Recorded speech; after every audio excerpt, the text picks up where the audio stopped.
So you're probably in the market right now looking to buy a home, and you are probably trying to decide whether to buy a resale home, a pre-owned home, or a new build. Well, hopefully from watching this video, I can share some tips and some insights to be able to help you decide which one's best for you.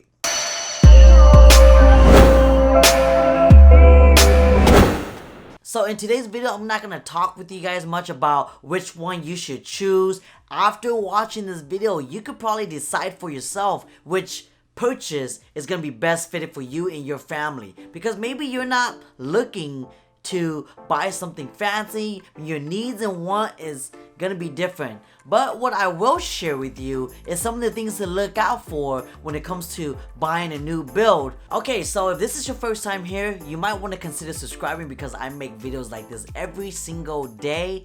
And I'm a real estate agent here in Sacramento in Elk Grove area. I help people to make better decisions when it comes to buying and selling real estate. So consider subscribing. So a lot of times people will walk into a new build, right? It's a model home. They will walk in and they'll be like, oh my gosh, I'm in love. This place is awesome. But to a seasoned buyer, they will look at the new home and be like, man, this flooring right here, it's not basic. That's a $15,000 upgrade from the base model. Okay, you see the difference there? A lot of times when you walk into a new construction build and it's a model home that you're looking at, that's not necessarily the same house that you may be getting for yourself, because after you review all the prices for the upgrades, you may change your mind. Some of the common mistakes I also see people doing is when they walk into a new build, they're walking in alone.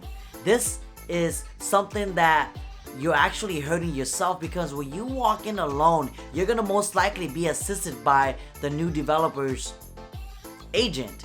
And their agent, of course, is gonna most likely have you go with their preferred lender. What you really wanna do is go and be prepared. Go in with your own realtor, because your realtor is going to be able to negotiate all these upgrades for you. He's going to be able to know exactly what's there to look for, and he's going to also be able to tell you whether or not going with their lender is a good deal or not. Because a lot of times what I always recommend my clients to do is to shop around, get second opinions from other lenders, so that way you know for sure that you're getting a good deal. Because yeah, new builds, when you walk in, their in-house lender are probably going to offer you incentives. But if you factor in all the total costs, you might actually not be saving yourself anything in the long run. Another mistake I also see people doing is they always try to negotiate prices of a new build, especially when it's only during the first phase of a house. You really want to make sure that when you are walking into a new build, you don't even try to consider that, because when you are trying to negotiate down on the new build, a lot of developers are actually going to look at that like, man, you know, like, I'd rather not sell it to you then, because it's just the first phase. Like, they haven't built anything yet.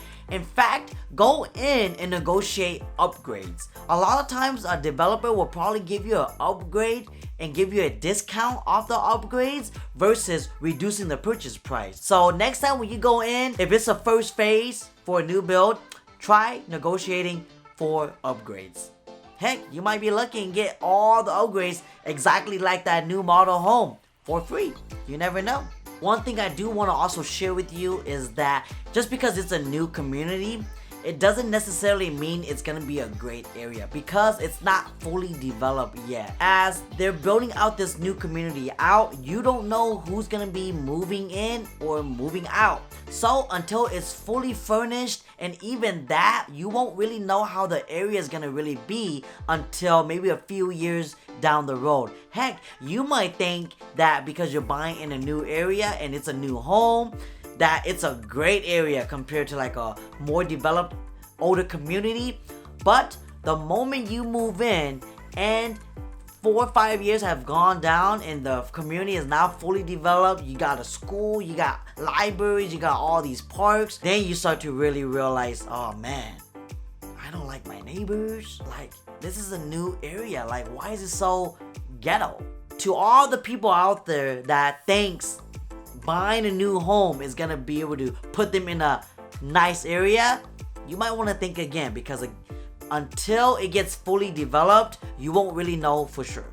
One great thing about new builds too is that it's such an easy process compared to buying a pre-owned home, because when you're buying a new build, you don't have to deal with contractors, you don't have to deal with a home inspector to come and check for mold or to check for plumbing.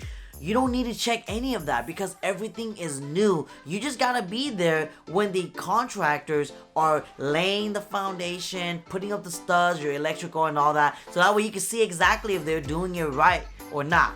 Okay, so I'm gonna close with this. Remember also that if you're planning on buying a home just to live in it for maybe a few years and then sell it, you might want to think again, because a lot of times when you're buying a new construction, you're buying it on a little bit above market value because everything is new. So because of that, if you're gonna try to resell it within like a few years, you're probably not even gonna break even. So you might want to reconsider that thought if that's a plan of yours going into buying new construction, because if this is really something that you want to plan out, you're better off buying a pre-owned home. Hopefully you guys learned a thing or two from watching this video. Remember that if you guys still have any questions or so, you guys can definitely reach me through any of my social media accounts and comment down below. I would like to read the comments and answer all of them in a precise manner. But until then, I'm gonna let you guys go and end it here. My name is Chia, and remember, if you haven't subscribed yet, consider subscribing. I'll see you guys tomorrow. Peace out now.